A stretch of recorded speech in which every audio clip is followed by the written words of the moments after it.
Chris Wallace here with another edition of the ATM News. We're going to call this one Feminine Negative Emotion for Men. Look, every man has felt it. You say something harmless, and suddenly your woman's upset. Her tone changes, her face hardens, and you're left wondering what you did wrong. Might feel unfair, even irrational. It happens. But what if I told you her defensiveness is not really about you? Could it be her ancient survival code? You see, women evolved to keep the tribe alive in their own way. Men took risks, hunted, fought, built. Women guarded life. She's nature's designated caregiver. She gathered food and she protected children. 100 years ago, the greatest killer of children was infectious disease. 100 years before that, almost half the kids didn't make it to age 5. The female nervous system was shaped to avoid danger, not confront it. You're more wired for risk. She's more wired for safety. In fact, UCLA researcher Shelley Taylor found studying rodents that when under threat, males tended towards fight or flight, while females typically gathered together and affiliate with one another. She called this tend and befriend. It's since been changed to fawn. And I wrote about this in the first chapter of Sipping Fear, Pissing Confidence under the heading Crux Bamboozle. That difference shows up everywhere. When stress hits, men tend to either run like hell or move towards the action. Women tend to move towards each other. They seek comfort and protection through connection. That's why she often talks things out with her friends, while you might prefer to think alone. When she feels you pulling away, her body reads it as danger. When you retreat to calm down, she feels abandoned. When she raises her voice, you feel attacked. You're both reacting to fear, but you do it differently. What if she's not so much trying to win the argument as she's simply trying to feel safe again? Would knowing this make a difference? A woman's body feels threat faster than the brain can think, and like everyone, she may or may not be aware of it. That's how survival operates. A pause in your tone, a sigh, or even silence can trigger the ancient fear of exclusion. Her body floods with stress chemicals before she has a chance to summon reason. You might think she's overreacting, but to her, something important is at stake. Her nervous system isn't trying to make your life difficult.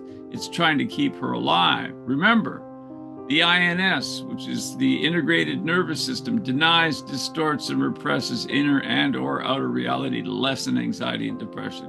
Conflicts usually arise from wants, fairness, situation, and belonging, and it so happens a woman's biology is built around belonging.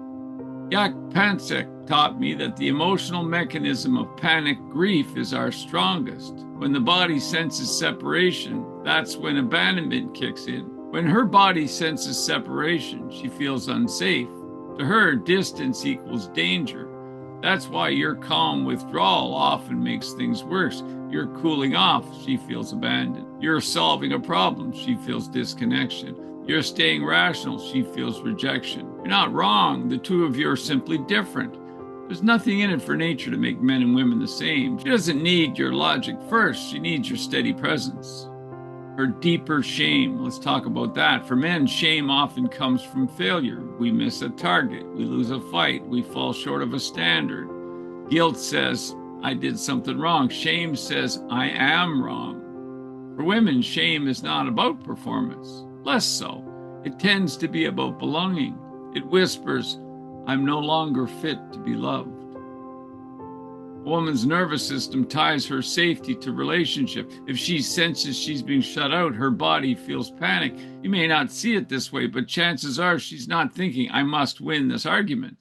She's feeling, I might lose my place in our world. That is why feminine emotion can feel so intense. It isn't strategy so much as it's about survival. When you understand that, you stop taking her feminine negative emotion personally. Let me repeat, you stop taking her feminine negative emotion personally. She is the burdened female, the designated caregiver, the precious creator of life.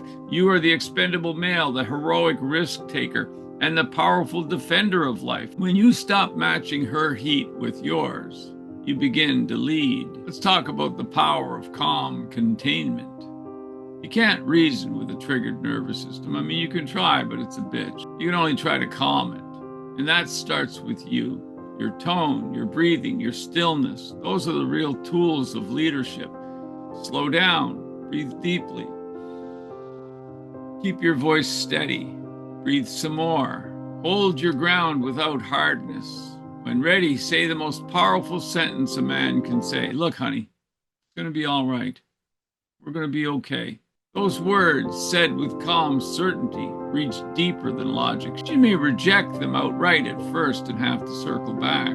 These words tell her body the storm has passed. They tell her she's safe. So containment is not control, it's guidance. It's the quiet authority that allows emotion to exist without letting it rule. It's like some years ago when me and the missus were negotiating a new city. It was me driving and her holding the map, but she was getting increasingly frustrated. Perhaps some of you can relate. Anyways, finally I pulled over and I looked at the map myself, and then I was able to tell her, it's okay now. I know where we are. We'll be fine. And we were. And I've never asked her to look at a map again since. We're all good at some things and less able at others. She does not need you to fix her feelings, but needs to know your presence will not disappear when she feels the way she does. Now let's talk about why weak men can't calm women. No woman wants a weak man. Nature will not allow that. And she no more understands male disempowerment than you understand what it's like to menstruate. Her biology is tuned to choose a powerful defender, to bet on his power potential, lest her preciousness be squandered. She knows the net effect of male weakness imperils both her and future children, and even the tribe. She's always attracted to a man's power and kindness. Both are grounded in masculine confidence and his ability to defend, deliver, and decide. All over the world, one consistent and measurable sex difference is that women are higher in neuroticism, and that's a measure of negative emotion, and it's found in the Big Five personality assessment. You know where the scores are the highest? In the most egalitarian countries, in Western Europe specifically. Do those places grow weaker men? Who knows? We do know they grow unhappier women. So if you collapse, she feels unsafe. If you attack, she feels unsafe. If you stay steady, she relaxes. That's the masculine role created by nature. It is the yang to her yin, the balance which creates chi, the life force behind all things. You are the stabilizer of chaos, not its enemy. Your calm regulates her storm. Your order holds her emotion. Together, you are the structure and the flow, the riverbank and the water, creating the rhythm nature requires. Without banks, the river floods. Without water, the banks are useless. So let's talk about why many men struggle. Unfortunately, too many men grow up without strong male presence. A quarter of the U.S. kids have no dad. For Black families, it's closer to 2/3. Even households with an intact male often sees a man married to his work more than his family, in which case they don't learn strength from dad, but they do learn negative emotion from mom. This kind of guy might meet an emotional woman with more emotion, then try to soothe her by pleasing or appeasing. Fuck, that never works. In the book Iron John, Robert Bly wrote, "The boy must leave the mother to become a man." You don't win a woman's trust by matching her feelings. You win it by mastering your own. Breathe through the moment. Stand tall. Speak softly, but with conviction. That's how a man's body says, you are safe with me. Let's talk about the risk and caution and balance. Men are designed for risk. Women are designed for caution. Both instincts are necessary. Together, through each can do what the other does outside biological imperatives. Each sex has clear preferences. We are more complementary than we are the same. You stop seeing her fear as resistance. You can see it as guidance. It's an opportunity. Her sensitivity keeps you grounded. Your steadiness helps her trust the future. That balance is not just emotional, it's civilizational. Men build cultures through large group cooperation and challenge. Women preserve culture through small group cohesion and care used to stress test culture on everyone's behalf. You need each other. So what's the reward for your steadiness? When she finally feels defended, something beautiful happens.